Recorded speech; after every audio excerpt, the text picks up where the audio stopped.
skip it up and that up. Team deathmatch. What's going on, ladies and gentlemen? This is Rich of ReviewTechUSA, and when grown men wear skin-tight sweater vests, you know shit's about to get poppin'. Oh yeah, I love the Jesus, yeah. Alright, ladies and gentlemen, one quick thing before I get into tonight's topic about my predictions for the PS Vita. I want to let you know the new site that I'm partnered with, G2PO.com, is launching on February the 13th. I'll have a link below in the description. There are a ton of big YouTubers on there in the gaming community. You can check out the website. It's an awesome website. I love how it's laid out. I'm really excited for this thing to launch on Monday. Please go check out G2PO.com. Like I said, I'll have a link below in the description. I have a feeling you're going to love it. It's going to have a ton of different content from a ton of different big producers. It's fantastic. I love the site. I'm glad they invited me to join them over there. And before everyone and their mother asks, no, it's not changing a damn thing with ReviewTechUSA on YouTube. Nothing is going to change, so relax. Alright, so now let's talk about the PS Vita and my predictions for it. It's coming out on the 15th. And I had a lot of time to use it. There's a lot of things I like about it. There's some things I don't. I'll have my PS Vita first impressions video below, and I'll also have my PS Vita analog sticks demonstration video below.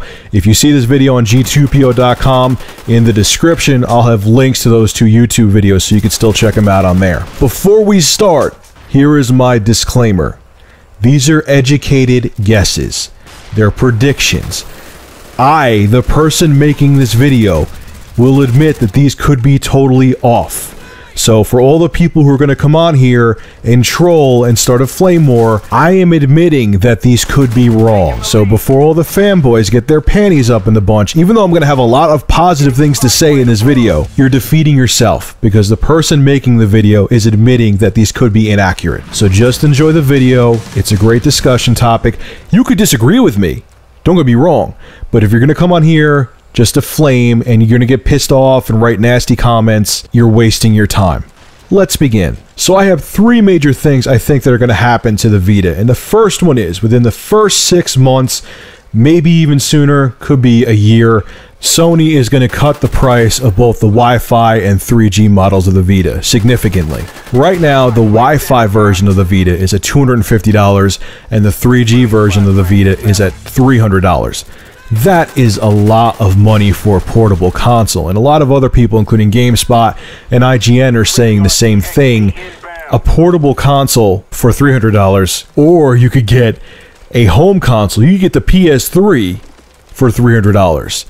It's going to be a tough sell at that price, and I really what I think is going to happen is in the first 6 months, the console is going to be hurting because of the high price, and what Sony's going to see is they're going to have to cut the price, take an even bigger loss on the console, and you're going to see the Wi-Fi version of the Vita go for $200 or $199.99, and you're going to see the 3G version go for $250 or $249.99, once again US dollars. I see that happening, like I said, within the first 6 months or a year. Now, this one is kind of a stretch, but it's still possible. I have a feeling that Sony might, within a year, maybe like a year and a half, discontinue the 3G model. 3G is so slow. I have a 3G phone. I have friends who have high-end 3G Android smartphones. It is not fast enough for online gaming. You could download things, great, whoopee, but that's not what people are going to want it for. They're going to want it so if they're in a plane or a train, they could play Call of Duty or Killzone on 3G, through the 3G service, I should say.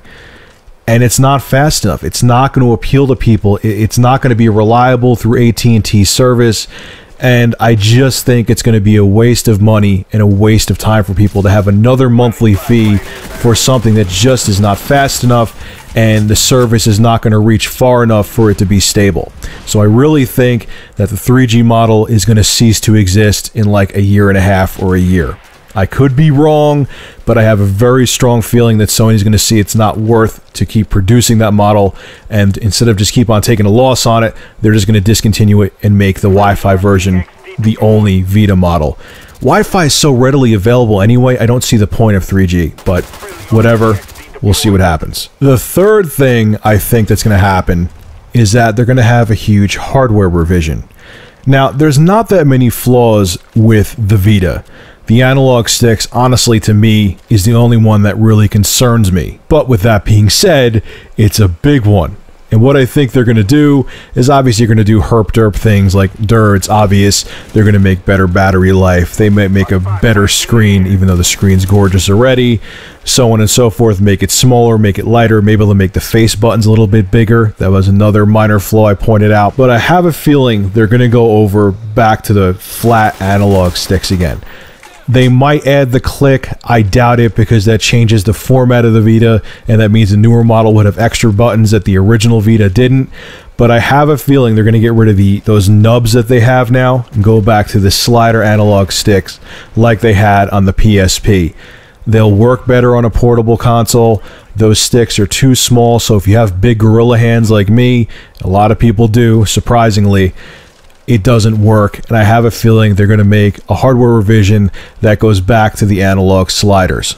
That's probably going to happen in a year, once again a year and a half, could be even longer than that. They may combine the price cut and the hardware revision together.